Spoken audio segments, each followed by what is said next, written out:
Hello friends. आज हम अभी फ़िलहाल एक इम्पॉर्टेंट टॉपिक डिस्कस करने वाले हैं जो है I2U2। I2U2 एक नया ऑर्गेनाइजेशन का फॉर्मेशन किया गया है। इस नए ऑर्गेनाइजेशन के फॉर्मेशन में 4 मेन कंट्रीज हैं। I2 मीन्स 2 आई के साथ 2 आई कौन कौन से हैं, तो एक इंडिया और दूसरा आई कौन सा हो गया, इजराइल। तो इंडिया, इजराइल और U2 means 2 you, means 2 you कौन कौन से हो गए, USA एंड दूसरा UAE। तो इंडिया, इजराइल और USA, UAE इन 4 कंट्रीज़ ने मिलकर एक नया वैश्विक संगठन का फॉर्मेशन किया है जिसे हम I2U2 भी कहते हैं। और इसका शिखर सम्मेलन जो है उसमें भारत ने अब ये फर्स्ट शिखर सम्मेलन जो हुआ है वो वर्चुअल हुआ है। तो भारत ने एक अच्छा उदाहरण पेश किया है कि भारत एक मजबूती के साथ आगे बढ़ रहा है और बड़े कंट्रीज़ इंडिया को सपोर्ट करने के लिए तैयार हैं।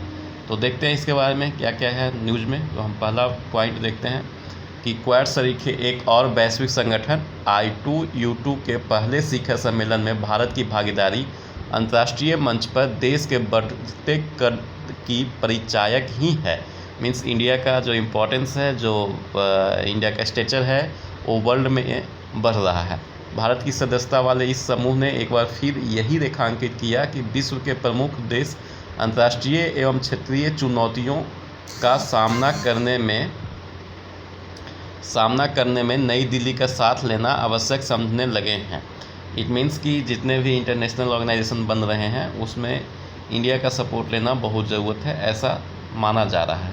नेक्स्ट, भले ही I2U2 की ओर से जारी घोषणा पत्र में खाद्य सुरक्षा मीन्स, इसमें मेन इंपॉर्टेंट पॉइंट क्या क्या है, तो खाद्य सुरक्षा मीन्स फूड सिक्योरिटी और स्वच्छ ऊर्जा मीन्स क्लीन एनर्जी के साथ आर्थिक सहयोग मीन्स क्या बोल सकते हैं, economic development and economic cooperation पर अधिक ध्यान केंद्रित किया गया हो।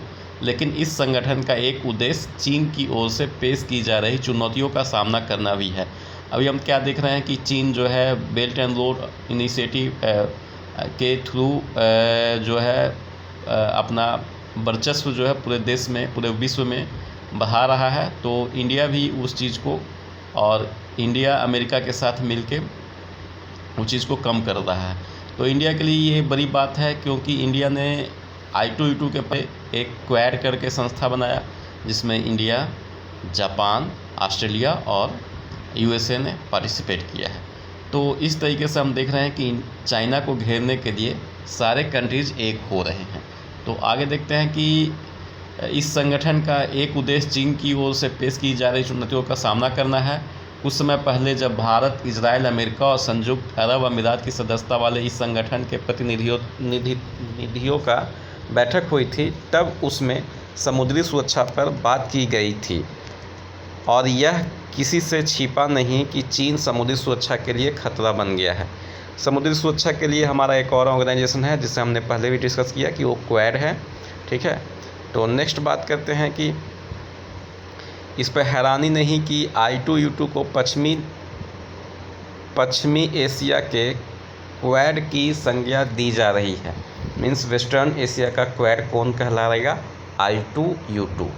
नेक्स्ट बात करते हैं कि विश्व मंच पर भारत की महत्ता किस प्रकार बढ़ती जा रही है। इसका एक और प्रमाण जो है हाल ही में तब मिला था जब पिछले दिनों जर्मनी में, याद रखेंगे G7 का जो जी मीन्स जर्मनी, ऐसे याद रखेंगे कि इस बार जो G7 का जो सम्मेलन हुआ था वो कहाँ हुआ था, तो जर्मनी में हुआ था।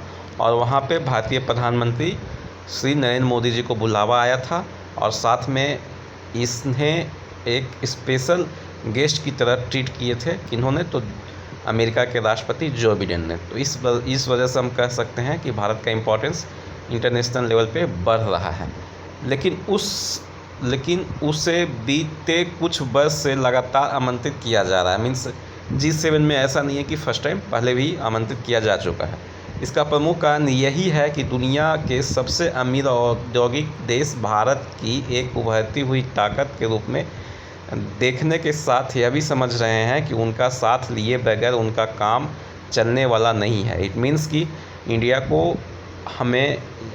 को सभी कंट्रीज़, इंडस्ट्रियल कंट्रीज़ और साथ ही जितने भी डेवलप्ड कंट्रीज़ हैं वो इंडिया को साथ लेकर चलना चाहते हैं, क्योंकि इसके बिना चाइना को फेस करना बहुत मुश्किल काज हो जाएगा। एक तरफ चाइना है तो दूसरी तरफ यूरोपियन यूनियन और वेस्टर्न कंट्रीज़ के लिए रसिया नाक में दम कर रखा है। तो इन दोनों को बैलेंस बनाने के लिए इंडिया का सपोर्ट वेस्टर्न कंट्रीज़ को और डेवलप्ड कंट्रीज़ को बहुत ज़रूरत है। सच तो यह है कि विदेश नीति के मोर्चे पर प्रधानमंत्री नरेंद्र मोदी की सक्रियता और सजगता ने भारत को एक उभरती हुई वैश्विक शक्ति के रूप में स्थापित कर दिया है। इनका कहना है कि जिस तरीके से देश में पीएम मोदी ने काम किया है इंटरनेशनल लेवल पे, इंटरनेशनल ऑर्गेनाइजेशन में और इंटरनेशनल कोऑपरेशन के लिए, जिस तरह से हमारा इंटरनेशनल रिलेशन सुधार हुआ है, उस तरीके से पीएम मोदी का जितना भी तारीफ़ की जाए वो कम होगा। इसका प्रमुख कारण यह है कि दुनिया के सबसे अमीर देश और देश उभरती हुई ताकत के रूप में देखने के साथ साथ यह भी समझ रहे हैं कि उनके साथ बगैर काम चलने वाला नहीं है। और विडंबना यह है कि इसके बाद भी संयुक्त राष्ट्र सुरक्षा परिषद में, क्या बोल सकते हैं, यूनाइटेड नेशंस सिक्योरिटी काउंसिल में भारत को अस्थायी सदस्यता देने में अनावश्यक देरी हो रही है।